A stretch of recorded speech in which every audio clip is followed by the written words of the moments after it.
नमस्कार, मैं ऋतिक नायक। आप देख रहे हैं SMS न्यूज़। जैसे ही 21 तारीख को आधिकारिक तौर पर घोषणा हुई कि द्रौपदी मुर्मू भारत की अगली राष्ट्रपति होने जा रही है, पूरे देश में एक जश्न का माहौल बन गया। पूरे देश के साथ साथ उन आदिवासी इलाकों में एक खासा माहौल था, जहां आदिवासी संख्या कहे या जनसंख्या कहे ज़्यादा रहती है। जैसे कि झाबुआ, अलीराजपुर जैसे जो ज़िले हैं, उनमें एक अलग ही जश्न का माहौल था, क्योंकि ये पहली बार था जब भारत के राष्ट्रपति पद पर कोई आदिवासी महिला या आदिवासी व्यक्ति विराजित होने जा रहा था। 25 जुलाई को द्रौपदी मुर्मू आधिकारिक तौर पर राष्ट्रपति पद की शपथ लेगी और उसके बाद ये पहला कार्यकाल शुरू होगा किसी भी आदिवासी महिला राष्ट्रपति का। तो ऐसे में जानना ज़रूरी है कि उनका राजनीतिक जीवन किस तरीके का रहा। इस फैसले को लेकर जो तमाम अटकलें हैं, इसके जो राजनीतिक महत्व हैं, वो भी हम आपको बताएंगे। और आखिर आपको ये भी बताएंगे कि जो द्रौपदी मुर्मू है वो असल में कहाँ से है, उनका राजनीतिक जीवन क्या रहा, व्यक्तिगत जीवन में उन्होंने क्या क्या कठिनाइयों का सामना करा। तो सबसे पहले आपको बता दें कि जो द्रौपदी मुर्मू हैं वो ओडिशा के मयूरभंज इलाके से आती हैं। उनका जन्म 1958 में हुआ था, यानी कि उनकी उम्र आज 63 साल से अधिक है। द्रौपदी मुर्मू जो है अपने राजनीतिक जीवन में सबसे पहले तब आई जब उन्होंने पार्षद का चुनाव लड़ा। उसके पहले वे एक अध्यापिका के रूप में कार्य करती रही थी। अध्यापिका का कार्य करते करते उसके बाद उन्होंने पहली बार पार्षदी का चुनाव लड़ा। उस चुनाव के बाद जब वे पहली बार राजनीतिक जीवन में आए तो उन्होंने पार्षद का चुनाव लड़ जीता, जिसके बाद वे लगातार राजनीति में सक्रिय रही। वे झारखंड की राज्यपाल भी रही हैं।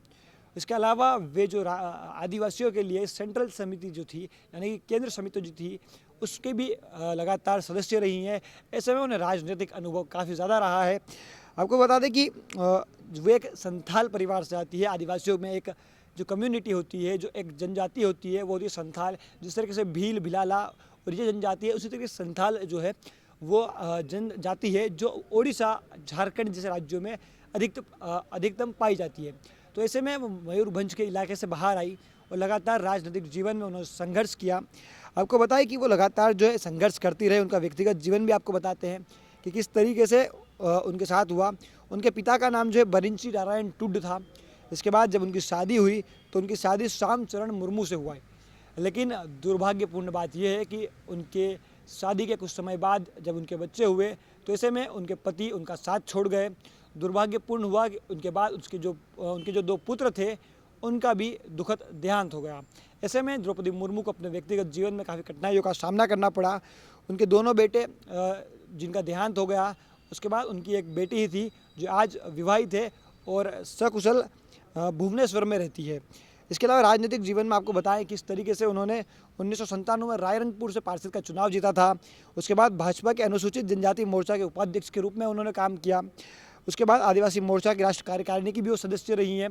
तो लगातार इस तरीके से उन्होंने अलग अलग मुकामों पर काम किया। इसके बाद रंगपुर की सीट से विधानसभा चुनाव लड़ा और 2000 और 2009 में भाजपा की टिकट से वो चुनाव जीती और विधानसभा को गई।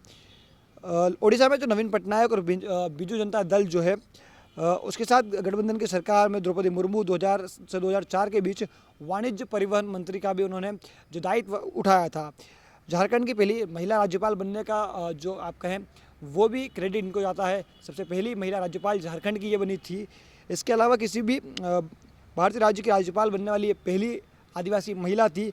तो ऐसे तमाम जो उपलब्धियां हैं वो इनके नाम पर है। अपने राजनीतिक जीवन में, अपने व्यक्तिगत जीवन में इन्होंने काफ़ी उतार चढ़ाव देखे। अब बात कर लेते हैं इस फैसले की जो आप कहें कि जो एक इम्पोर्टेंस है, उसकी जो महत्वता है राजनीतिक रूप से कहे या राजनीतिक समीकरणों के हिसाब से कि आखिर क्यों आदिवासी राष्ट्रपति का बैठना इतना ज़्यादा ज़रूरी है।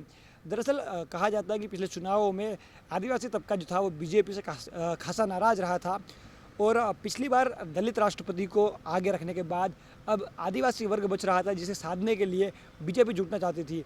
और लगातार आप देखेंगे अगर बीजेपी के कैंपेन में तो आपको एक बात समझ में आएगी कि लगातार आदिवासियों को, आदिवासी वोट को साधने के लिए, चाहे टंटिया भील हो, चाहे बिरसा मुंडा हो, चाहे अन्य जो वीर कुंवर शाह हो, या ऐसे जो आदिवासी जननायक है या आदिवासी जो नेता है, उन्हें तरजीह दी जा रही है, उन्हें ऊपर उठाया जा रहा है ताकि इस बार आदिवासी वोट बैंक जो है उस पर भी बीजेपी का अच्छा खासा एक प्रभाव बना रहे और दूसरा एक मिसाल बने कि देश में अगर किसी आदिवासी समुदाय को किसी ने महत्वता दी है तो बीजेपी ने दी है।